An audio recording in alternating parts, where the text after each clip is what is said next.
Comme conduire, tu vas d'un point A à un point B. Maintenant, je me débrouille, donc je l'utilise. Donc, du coup, je m'améliore. Et l'anglais, ça devrait être pareil. Est-ce que pour toi, apprendre l'anglais, c'est quelque chose de fastidieux, de long, où tu n'en vois pas la fin? Parce que finalement, apprendre une langue, c'est quand même quelque chose de long. On peut se débrouiller rapidement, et c'est le but, d'accord? Le but, c'est vraiment de communiquer, de se débrouiller vite.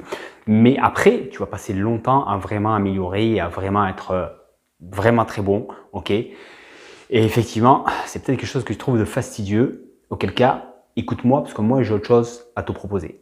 Alors l'idée, ça va pas être de te proposer une solution magique. Moi, j'ai deux trucs, si tu veux. Le premier, c'est d'être capable d'utiliser la langue le plus vite possible, le plus facilement possible, d'accord? Pour, quand tu as besoin de l'anglais, tu peux utiliser l'anglais. Ça, c'est le premier truc. Et ça prend pas forcément super longtemps, ok? Le deuxième, ben oui, si tu veux vraiment après être bon, être capable de vraiment faire tout ce que tu veux avec la langue, etc., tu vas y passer, tu peux y passer ta vie, parce que même en français, je veux dire, si ta langue natale, c'est le français, toute ta vie, tu vas continuer à enrichir ta langue. Alors, imagine en anglais, c'est quelque chose de long. Et qu'est-ce que j'ai à te proposer? Moi, j'ai à te proposer, regarde, je vais te partir directement de quelque chose qui va te parler. Si tu as le permis de conduire, par exemple, et que tu conduis, comment ça s'est passé? Parce que conduire, c'est quand même quelque chose d'assez complexe. Conduire, c'est pas juste de conduire la voiture, c'est sur la route, regarder les panneaux, les feux, les autres voitures, les piétons, pendant que je suis en train de passer mes vitesses, etc. Si ça fait longtemps que tu conduis, tu dis, oui, bon, ça se fait facilement. Mais au début que tu as conduit, comment ça s'est passé? Tu es sorti de ton permis de conduire, tu te débrouillais. Exactement comme je dis avec l'anglais, tu peux te débrouiller rapidement. Avec 20 heures, 30 heures de conduite, tu peux te débrouiller et te servir d'une voiture. Ok, mais tu n'es vraiment pas à l'aise. C'est pas vrai? Ok. Et pourtant, tous les jours, en conduisant un peu, très souvent, au fil du temps, tu finis par devenir très bon. Ok? Très à l'aise dans toutes les conditions. Qu'est-ce qui s'est passé?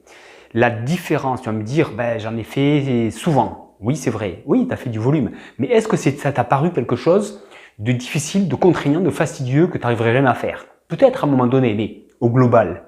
Au global, c'est pas passé comme ça. Ce qui s'est passé, c'est que tu as très vite appris à te débrouiller avec.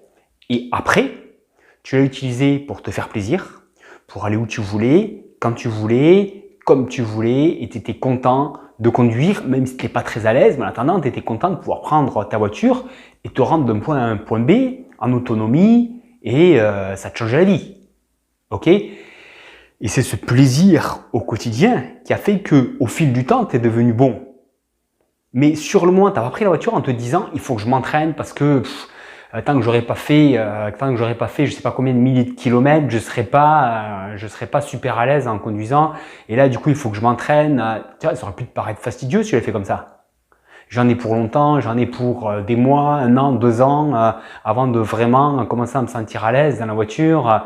Si tu t'étais dit ça à chaque fois que tu avais pris la voiture, ça aurait été vraiment compliqué. Alors, pourquoi en anglais ce serait pas pareil? Moi, ce que je te propose, c'est de changer d'optique. C'est-à-dire que si ton objectif, c'est de passer de « je sais pas parler anglais » ou très mal à « je suis super bon en anglais » et qu'il n'y a que ça qui compte, ça va être très fastidieux parce que tu vas voir ça dans la durée et qu'entre-temps, ça va être long, pénible, etc. Alors qu'en réalité, et d'un, on a besoin de parler d'autres langues. Enfin, je veux dire, ça devient un handicap de ne pas pouvoir parler l'anglais. Ça devient un handicap et ça t'ouvre tellement de portes de pouvoir le parler un minimum correctement que c'est comme conduire. C'est comme conduire. Si tu conduis pas, bon, voilà. Mais oui, ça met du temps d'être vraiment à l'aise. Mais pourquoi ça ne devient pas comme conduire un plaisir dès que tu te débrouilles un petit peu, un plaisir d'utiliser l'anglais et du coup te perfectionner parce que tu l'utilises. Mais c'est parce que tu l'utilises que tu te perfectionnes et c'est pas parce que tu cherches à te perfectionner qu'après tu vas pouvoir l'utiliser. Comme conduire, tu vas d'un point A à un point B, maintenant je me débrouille donc je l'utilise, donc du coup je m'améliore. Et l'anglais, ça devrait être pareil, ça devrait être du quotidien. Disons que si tu le fais comme ça, si tu le fais comme conduire, c'est-à-dire que aujourd'hui, je vais regarder un petit épisode à la télé, sur Netflix par exemple, un petit épisode en anglais. Aujourd'hui, je vais m'écouter une petite vidéo là de ce gars là que je suis parce qu'il parle d'un sujet qui m'intéresse vachement en anglais. Et je vais en profiter ben, comme il y a des trucs que je comprends pas, je vais en profiter pour me prendre 2-3 notes, appliquer la méthode en 10 minutes, ce que je te montre dans ma mini formation gratuite. Si tu l'as pas, va voir vite ça sur mon site parleanglais.training. Ok, je te montre comment tu fais ça au quotidien facilement parce que tu l'utilises, parce que tu te fais plaisir. Ok, et à partir de là, eh bien sûr qu'au fil du temps, tu vas devenir bon, mais tu vas même pas t'en rendre compte. Ok, moi, pour la petite anecdote, j'étais parti en Irlande quand j'avais 25 ans. J'avais travaillé là-bas dans le cinéma pendant un an, donc j'avais amélioré mon niveau, pas mal. Et puis, 10 ans plus tard, je pars au Canada pendant un an.